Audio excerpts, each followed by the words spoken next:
Hello and welcome to Maths with Jacob. This lesson will focus on unknown denominator worksheets. So this video presents some worksheets on the topic of unknown denominator, which means that in the triangles, most of the time the denominator will be the unknown side. So when we do our normal equation, the unknown side will appear in the denominator. So we've had a lesson on this very topic. So if you're not sure how to proceed, on the last slide there is a link. If you click on the link, it will take you to the lesson and explain how to do all the examples. So I'll leave this slide on for a minute or so, but you can pause it for as long as you like before you move on to the next slide.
Okay, I'll move on to the next slide now, and here it is.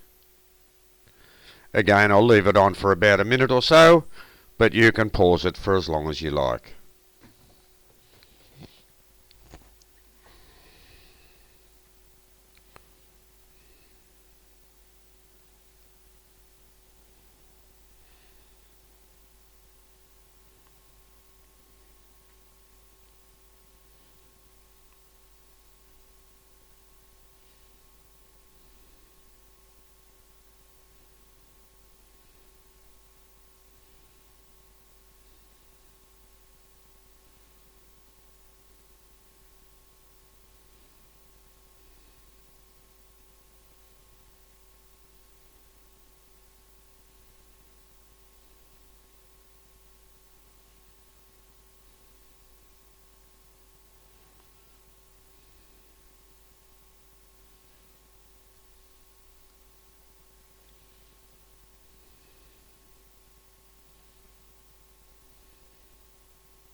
Okay, I'll move on to the last slide now, and you can click on the available link if you need any help with any of these questions.